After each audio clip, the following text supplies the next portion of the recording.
Jésus. Amen. Amen. Alors, nous allons prendre la parole, nous allons prendre nos Bibles. La coéquipière, nous allons lire 1 Corinthiens chapitre 9.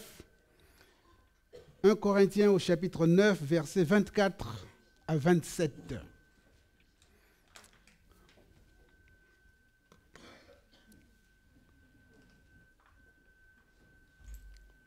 « 1 Corinthiens chapitre 9, 24, eh oui, 24 à 27. » Ne savez-vous pas que ceux qui courent dans le stade courent tous, mais qu'un seul remporte le prix? Courez de manière à le remporter.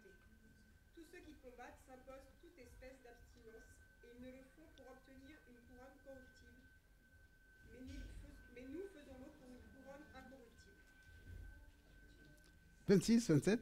Moi donc, je cours, non pas comme à l'aventure, je frappe non pas comme battant l'air, mais je traite durement mon corps, et je le tiens assujetti, de peur d'être moi-même rejeté, après avoir prêché aux autres. Amen. Je relis comme disait quelqu'un, « Ne savez-vous pas que ceux qui courent dans le stade courent tous, mais qu'un seul remporte le prix? Courez de manière à le remporter. Tous ceux qui combattent s'imposent toute espèce d'abstinence, et ils le font pour obtenir une couronne corruptible, mais nous, faisons-le pour une couronne incorruptible. Moi, donc, je cours non pas comme à l'aventure, je frappe non pas comme battant l'air, mais je traite durement mon corps et je le tiens assujetti, de peur d'être moi-même rejeté après avoir prêché aux autres. Amen. Amen. Ce matin, nous allons parler de la course et nous allons courir. La course du chrétien. La course du chrétien. La course. Vous savez ce que c'est la course, non?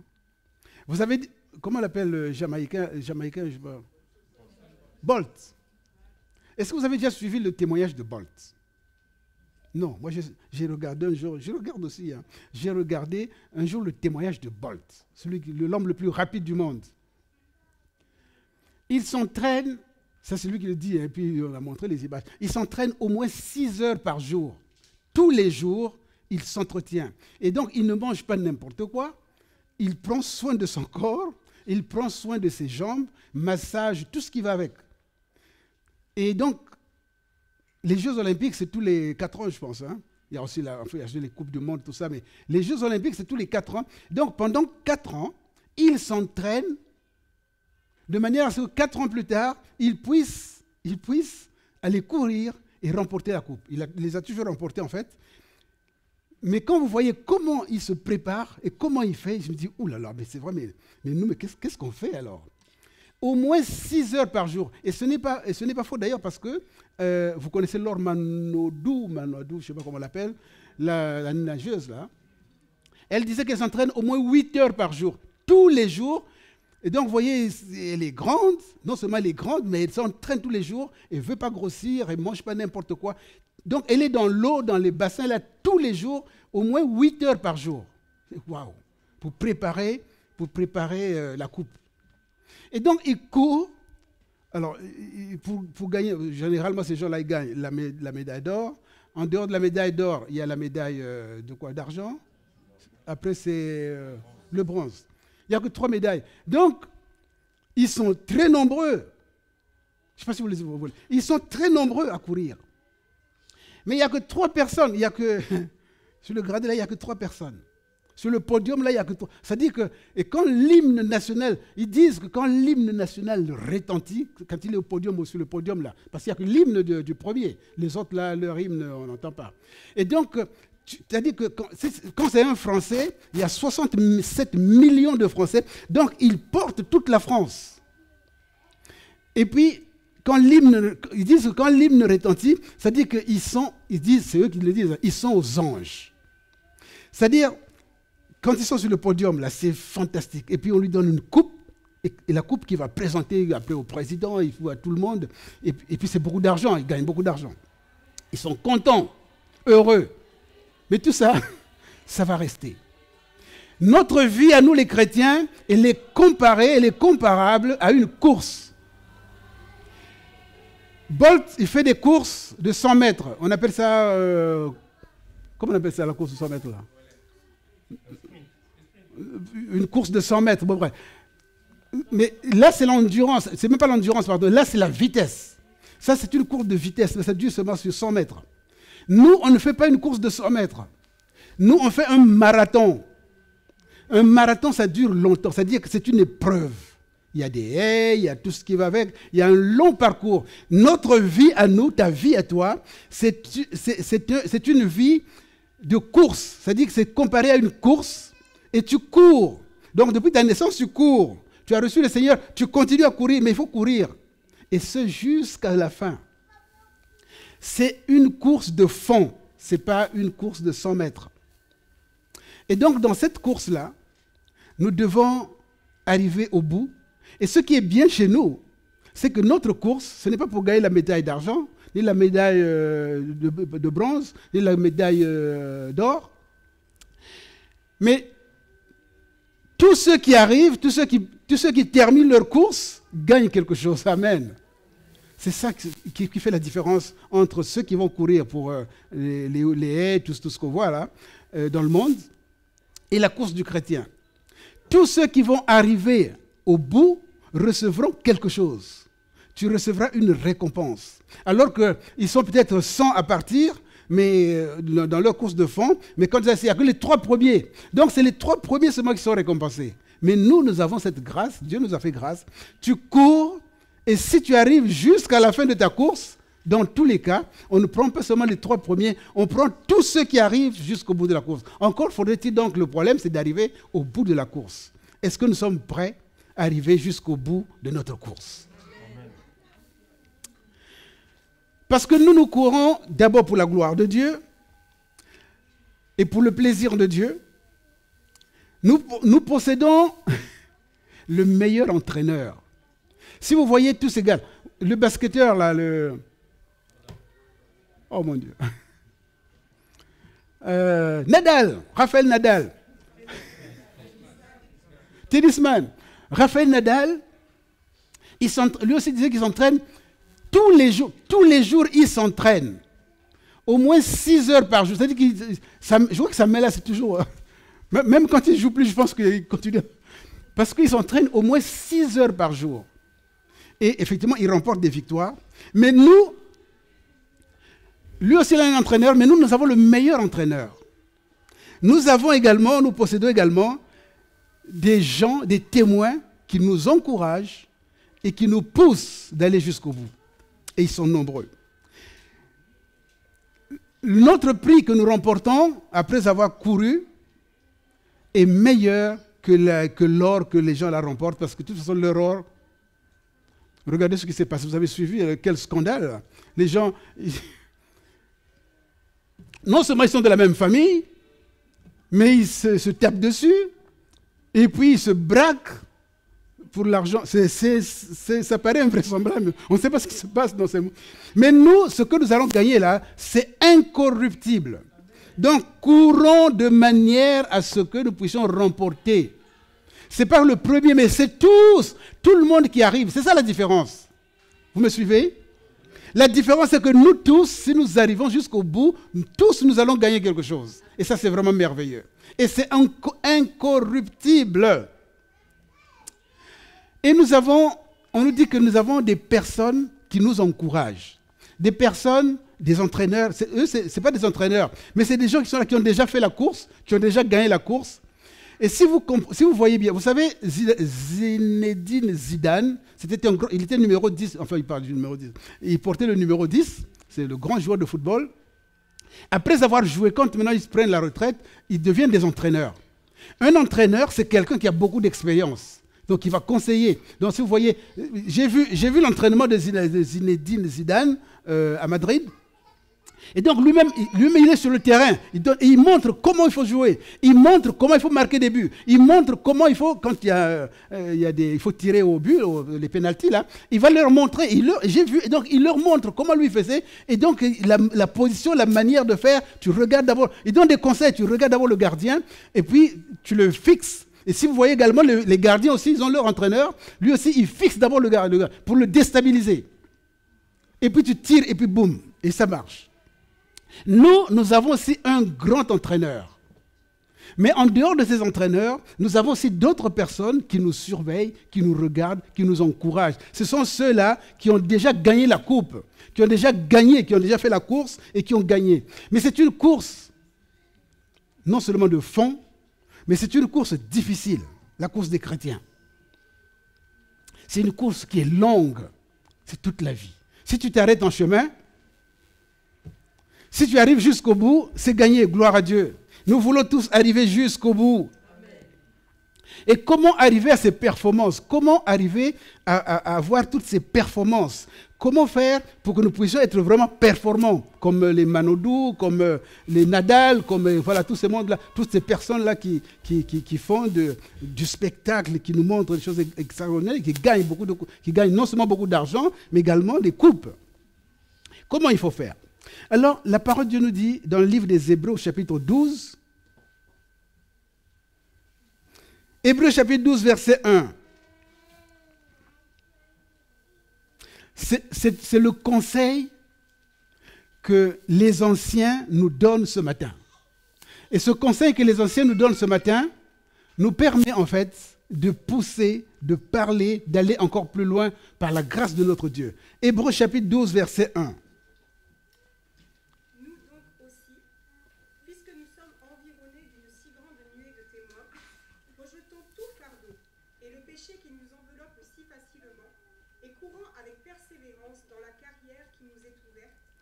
Amen. Amen. On s'arrête là.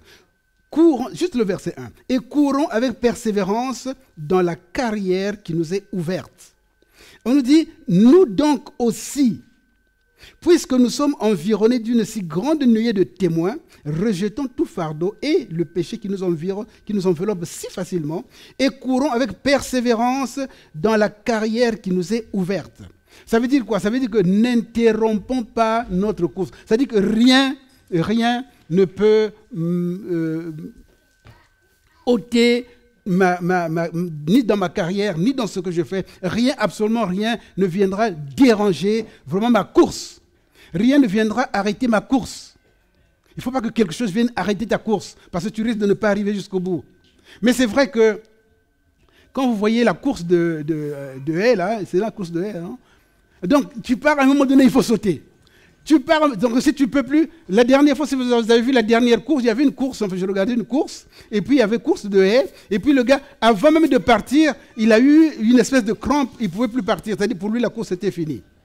Et en chemin, tu peux rencontrer justement, il y a des filets qui vont être là, il y a des gens qui vont mettre des pots de bananes, il y a des gens qui vont mettre des filets pour que tu t'entrelaces dedans, et puis après tu tombes, et puis tu ne veux plus continuer la course. Il y a beaucoup de choses qui sont sur la route. Il y a beaucoup d'obstacles sur la route. Et notre vie, c'est une vie de course, c'est une course de fond que nous faisons. Et nous devons vraiment aller jusqu'au bout. Et ces gens-là qui ont déjà fait la course, ce sont nos supporters. Quand vous regardez une course à la télé, vous allez voir que le gars, avant de partir, on les appelle d'abord. Voilà, cette fois-ci, voilà Bolt qui arrive. Quand Bolt arrive, avant de se mettre là, il va faire ça, tout le monde. Et pour t'encourager. Donc, il encourage les gens pour qu'ils puissent applaudir, pour qu'on l'encourage. Et il est encouragé, donc quand il se met là, pouf, pour partir, alors là, tu entends les autres qui acclament, ils sont contents, donc on les encourage. Nous aussi, nous avons des gens, effectivement, qui nous encouragent tous les jours. Ils nous regardent et ils nous encouragent. Ils disent, allez-y, allez-y, n'interromps pas ta course. Est-ce que tu es là, mon frère, ma soeur? Est-ce que tu dors? Ce n'est pas le moment de dormir. Donc, il te dit, cours, vas-y, allez, lance-toi, allez, continue. Quand tu es un peu affaibli, allez, allez, allez. Et vous allez voir que ça fait, même au tennis, hein, quand les gens ne sont pas là, sont trop calmes, les gens ne savent plus jouer. Mais quand vous allez, donc il est content, et alors il joue et il gagne. Parce qu'il est porté aussi par les autres. Et donc nous sommes portés par ces gens-là. Mais nous sommes portés par qui? Quand vous lisez dans le livre des... J'aime bien ce livre d'ailleurs. Quand on voit dans le livre des Hébreux, au chapitre 11, vous allez voir que on dira c'est par la foi que Noé, divinement averti des choses qu'on ne voyait pas encore, et saisi d'une crainte respectueuse, construisit une arche pour sauver sa famille. Il a sauvé sa famille, il a gagné. Donc il est là, Noé aussi nous encourage. On dira que c'est par la foi qu'Abraham, lors de sa vocation, obéit et partit pour un lieu qu'il devait recevoir en héritage et qu'il partit sans savoir où il allait. Il est là aussi, il nous encourage. C'est-à-dire, eux, ils ont fait des choses, ils ont vaincu. Et il y a d'autres personnes. C'est par la foi que Sarah elle-même, malgré son âge avancé, fut rendue capable d'avoir une postérité. C'est par la foi qu'Abraham offrit Isaac lorsqu'il fut mis à l'épreuve.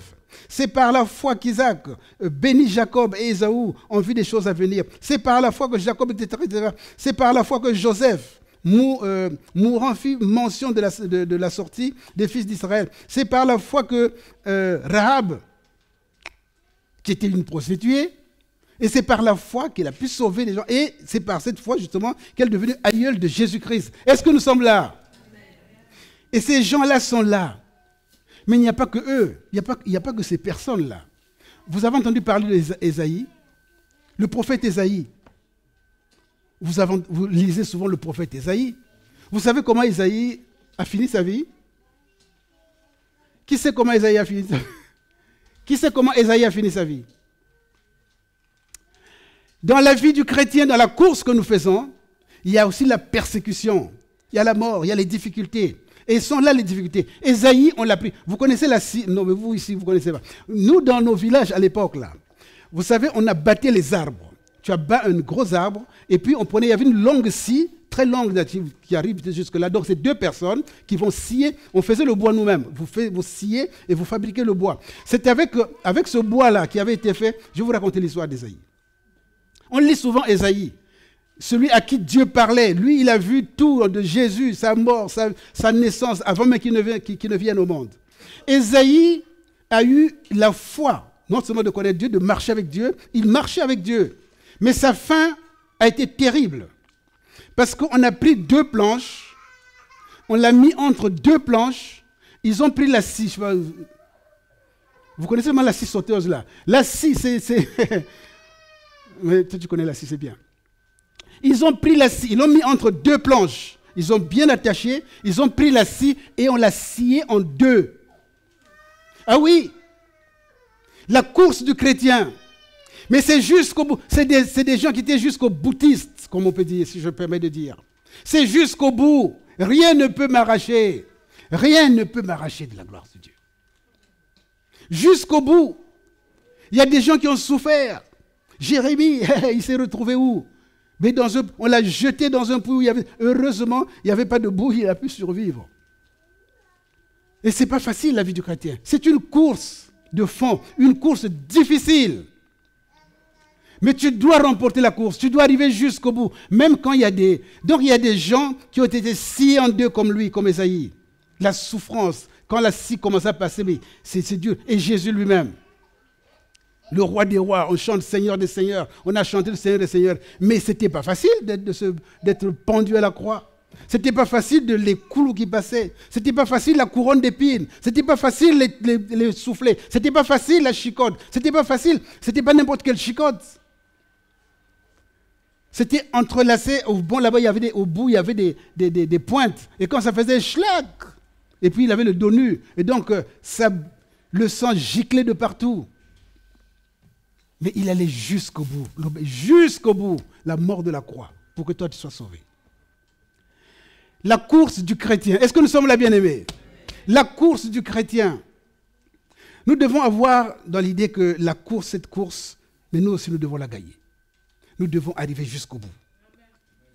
Ces héros-là, dans Hébreux 11, là, ce sont les héros de la foi.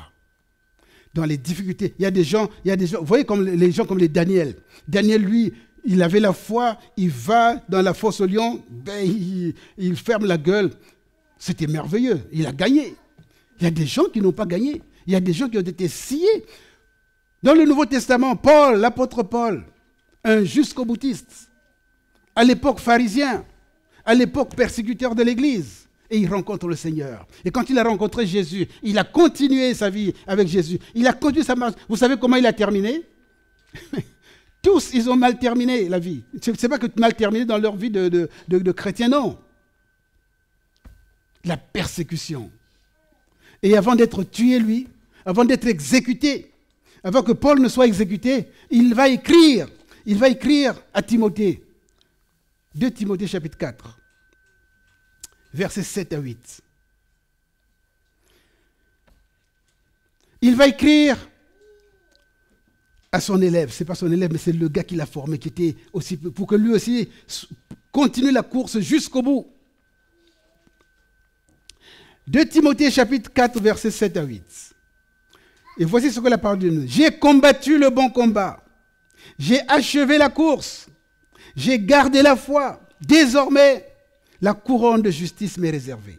Le Seigneur, le juste juge, me la donnera dans ce jour-là. Et non seulement à moi, mais encore à tous ceux qui auront aimé son avènement.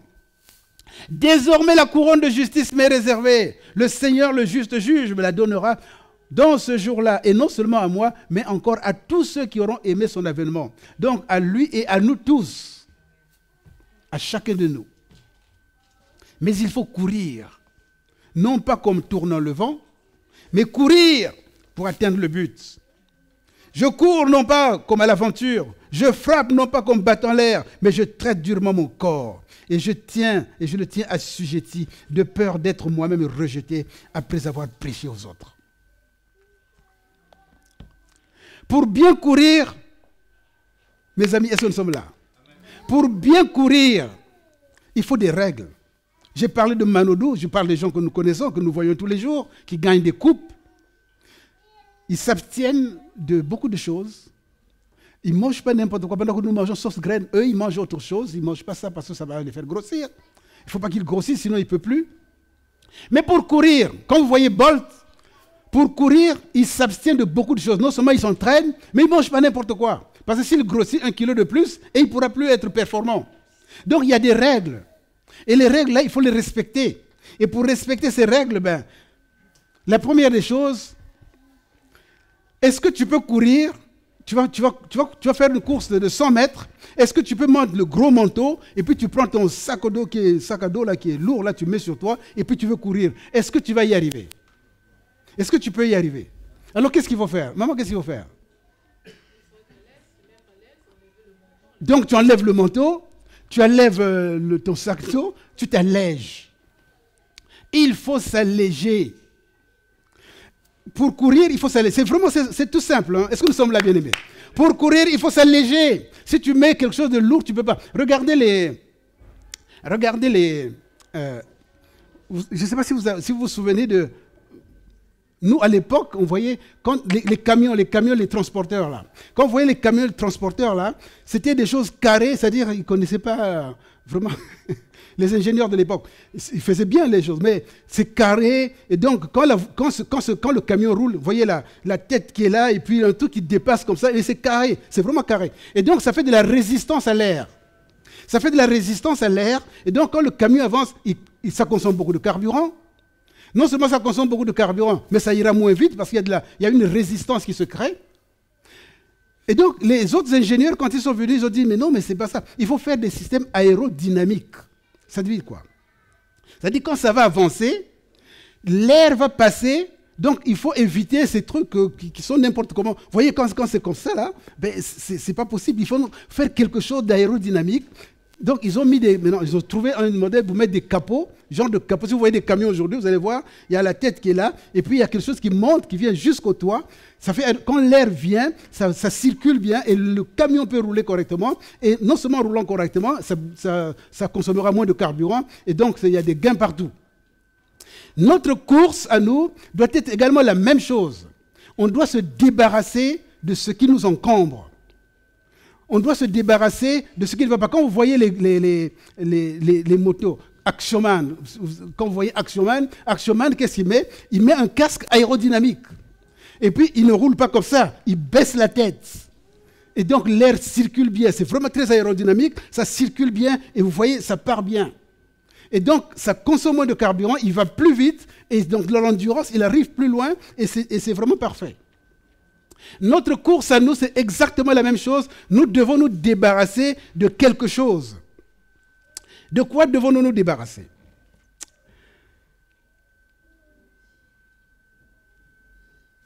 Nous avons vu Au demeurant, que tous ceux qui combattent s'imposent toute espèce d'abstinence et ils le font pour obtenir une couronne corruptible. Mais nous faisons cela pour une couronne incorruptible. Donc, il faudrait que nous arrivions à nous débarrasser du lourd fardeau qui pèse sur nous. Le lourd fardeau qui pèse sur le chrétien qui fait sa course, c'est quoi? C'est le péché. Il faut enlever, il faut se débarrasser du péché. Dieu n'aime pas le péché. Vraiment, je sais que si on prêche sur la grâce, et on se trompe souvent, et quand on prêche sur la grâce, on se dit, non, je fais ce que je veux, la grâce de Dieu viendra sur moi, la grâce de Dieu me permettra. Non, ce n'est pas vrai. La grâce de Dieu va avec ta foi. Il y a la grâce de Dieu. La grâce de Dieu est déjà venue. Hein. Jésus est déjà venu. Il a déjà donné tout ce qu'il faut. Chacun de nous doit faire l'effort nécessaire. Si tu veux courir, si tu n'enlèves pas ton manteau, si tu n'enlèves pas le sac à dos, si tu t'habilles comme je suis là, puis tu vas faire la course, parce que tout ça, quand je vais courir, ça va faire du vent, ça va me traîner, ça fait de la traînée. On appelle ça de la traînée. Donc les gens, quand vous voyez Laure Manodou, elle met quelque chose qui serre le corps complètement.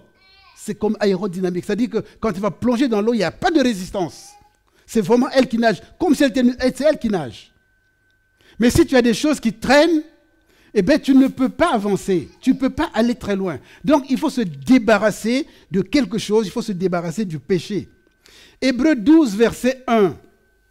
Il est dit, nous donc aussi, puisque nous sommes environnés d'une si grande nuée de témoins, rejetons tout fardeau et le péché qui nous enveloppe si facilement et courons avec persévérance dans la carrière qui nous est ouverte. Le chrétien, dans sa course, doit se débarrasser du péché. On n'aime pas trop que ce soit, mais le péché, Dieu n'aime pas le péché. C'est le péché qui bloque. C'est le péché qui fait que tu ne peux pas avancer. C'est le péché qui fait que tu vas t'embourber. C'est le péché qui fait que tu vas tomber. C'est le péché qui va faire que tu n'arriveras jamais au bout de ta course. Or, Jésus a dit, heureux ceux qui vont persévérer jusqu'à la fin, le royaume des cieux est à eux. C'est jusqu'à la fin, c'est jusqu'au bout. Les gens disent, la grâce de Dieu, oui, la grâce de Dieu. Mais la grâce de Dieu, si tu n'as pas la foi en Jésus, tu n'arriveras nulle part. Si la grâce de Dieu est déjà là, mais si dans ta grâce de Dieu, tu fais n'importe quoi, tu n'y arriveras pas. À chaque fois qu'on prêche sur la grâce, il y a la grâce de Dieu, oui, c'est vrai. Mais ça va avec la foi en Christ. Si tu n'as pas la foi en Christ, c'est le seul critère, c'est Christ. On a chanté tout à l'heure, c'est Christ qui est mort pour toi. C'est Christ qui a pris ta place. Donc, il faut que tu crois en lui, que tu marches. Quand tu crois en lui, il faut que tu marches comme lui, avec lui. Sans lui, c'est impossible. Il est le seul intercesseur entre Dieu et les hommes. Il n'y en a pas d'autre. Et c'est lui qui a fait la rédemption. C'est-à-dire que c'est lui qui a payé la rançon pour que toi, tu sois sauvé. Il n'y a pas d'autre solution. Si tu continues à vivre dans le péché, mon frère, ma sœur, tu n'arriveras pas au bout de ta course. Donc il faut se débarrasser, la première des choses, il faut se débarrasser. Hébreux 12, verset 1, nous aussi donc, puisque nous sommes environnés d'une si grande nuée de témoins, rejetons tout fardeau et le péché qui nous enveloppe si facilement. Il faut ôter ce péché qui nous enveloppe. Ah, mes bien-aimés. Pour que tu puisses fortifier tes pieds, tes mains qui sont languissantes, tes genoux qui sont fatigués, il faut les fortifier. C'est pour ça que ces gars-là s'entraînent tous les jours. Ils prennent soin d'eux. Comment un chrétien peut-il prendre soin d'eux? Les Laure Manodou, tout ça, ils prennent soin de leur corps. Ils ne mangent pas n'importe quoi. Comment un chrétien, je pose une question, comment un chrétien peut-il faire pour atteindre des performances? Comment nous devons nous entraîner? Maman Nicole, comment on doit s'entraîner? Qu'est-ce qu'on doit faire? Les autres s'entraînent tous les jours. Tous les jours, 6 heures par jour. Nous, le chrétien, qu'est-ce qu'il doit faire? Qu'on doit faire quoi? Mais oui! Tous les jours, tu dois prier. Tous les jours, tu dois lire la parole de Dieu. Tous les jours, tu dois méditer la parole de Dieu. Tous les jours. Je ne dis pas 6 heures. Mais même si tu commences par 30 minutes seulement. Vous savez, la dernière fois, on a donné un style. Ce n'est pas un style de prière, non. C'est une manière de faire qui permet que si tu n'es pas capable de prier même pendant 30 minutes, je vous assure, tu vas prier pendant 30 minutes. Tu passes, vous savez, on avait défini un peu ce qui se passait dans le tabernacle. Je ne dis pas qu'il faut prier comme ça, non. Mais c'est une manière de faire, de manière à ce que tu puisses parvenir à prier pendant longtemps. Quand tu arrives à l'autel des parfums, là, tu dois prier d'abord pour toi-même. Tu dois prier pour ta femme, pour tes enfants. Tu dois prier pour le président de la République pour qu'il soit en paix. Tu dois prier, maintenant quand tu vas commencer à prier pour l'Église, tu vas peut-être prier pour le pasteur, pour les anciens, pour les diacres, pour ta soeur, pour ton frère. Tu peux y rester au moins 4 heures. Je dis pas de rester 4 heures, mais tu peux y rester au moins, ça c'est sûr, tu vas rester au moins 30 minutes. Tu dois te souvenir, ah Maïté, alors, je vais prier pour Maïté, Seigneur. Tu vas te souvenir, ah il y a une soeur, tu vas te souvenir, ah il y a le frère Sino, tu vas prier pour le frère Sino. Et puis tu vas y rester peut-être une temps. Donc, tous les jours, nous devons aussi nous entraîner, prendre du temps. Autant nous prenons du temps pour aller faire beaucoup de choses, autant nous allons peut-être continuer ça la prochaine fois. C'est tellement important. On ne peut pas toujours prêcher sur la grâce. La grâce existe, oui, la grâce est déjà là. Mais la grâce sans la foi, tu ne peux pas, tu n'iras pas nulle part. Parce que sinon, on devient des antinomiistes, c'est-à-dire des gens qui se disent, moi, j'ai cru au Seigneur, je suis sauvé, eh bien, je suis sauvé pour toujours. Après, je fais ce que je veux. C'est une technique ou c'est une hérésie. C'est vraiment une hérésie. Sinon, Jésus n'aurait pas dit ceux qui vont parvenir jusqu'au bout. La course est longue. La course du chrétien, c'est dès que tu es chrétien, c'est jusqu'à ce que Jésus revienne ou jusqu'à ce que tu partes. Mais tu vas partir tout de suite. La vie, aujourd'hui, la vie, elle est centenaire, là. Voilà, on vit 100 ans maintenant. Elle est longue, la vie. C'est jusqu'au bout. Si tu as parcouru 99% et puis la dernière année, tu commences à faire n'importe quoi, Dieu ne te reconnaîtra pas. Tu avais la grâce, c'est fini, tu la perds. C'est fini. Est-ce que nous sommes là, bien-aimés? La course du chrétien. Bon, je suis désolé, il est l'heure passée. Nous allons continuer ça la prochaine fois. La course du chrétien. Il faut que tu revoies la course du chrétien. La manière dont tu dois te présenter, la manière dont tu dois commencer ta course, la manière, c'est-à-dire c'est une préparation pour que tu arrives jusqu'au bout. Nous voulons arriver jusqu'au bout. Et ce qui est bien pour nous, c'est que quand tu vas arriver jusqu'au bout, même si tu n'es pas le premier, même si tu es le dernier, mais tu as la récompense, tu as quelque chose. Alors que les autres, ils vont le faire, mais c'est les 3 premiers seulement qui gagnent les trophées. Mais toi, tu as ton trophée. Jusqu'au bout, tu l'auras. Mais encore faudrait-il arriver jusqu'au bout. La persévérance. Il faut que nous soyons persévérants. La première des choses, mon frère, ma soeur, il faut te débarrasser du péché. Si tu vis dans le péché, il n'y a rien pour toi. Tu peux compter sur la grâce de Dieu, elle ne viendra pas. Et ça ne tâchera pas toi parce que tu n'as pas la foi. Tu ne fais pas comme Jésus. Parce que Jésus est mort pour toi. Il a fait la rédemption. Il a donné sa vie pour toi. On a chanté ça tout à l'heure. Il a pris ta place. C'est toi qui devais mourir, mais Christ est mort à ta place. Il a montré son sang à Dieu. Et c'est par ça que Dieu te justifie. Mais si tu n'as plus Jésus, Dieu va te justifier comment? Il ne peut plus te justifier. Il n'y a plus de justification. Tu es mort, c'est fini. Que le Seigneur nous aide, bien-aimés, à continuer la course jusqu'au bout. C'est une longue course, toute notre vie. Que le Seigneur nous aide. Amen. Nous allons nous lever.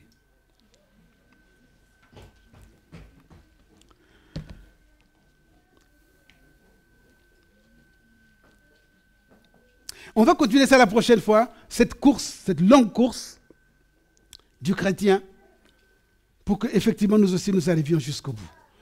Nous allons juste remercier le Seigneur. Et puis, Maman Julie, tu vas te préparer, tu viendras prier pour l'Église, pour que cette course, tous nous arrivions jusqu'au bout, que le train arrive jusqu'à destination, avec et le chauffeur et tous les passagers. Ensemble, nous allons élever la voix et remercier le Seigneur. Seigneur, notre Père et notre Dieu. nous voulons te rendre toute la gloire. Tu es Dieu et tu es si merveilleux. La course, ce n'est pas 100 mètres, mais c'est une course de fond, Seigneur. Longue, toute la vie. La course du chrétien. Nous avons besoin, Seigneur, encore et davantage, des encouragements de ceux qui ont déjà fait la course. Nous avons besoin, Seigneur, de notre entraîneur, Jésus-Christ, le meilleur des entraîneurs, qui est là et qui veille sur le grain. Seigneur, donne-nous vraiment que nos pieds, nos genoux ne fléchissent point.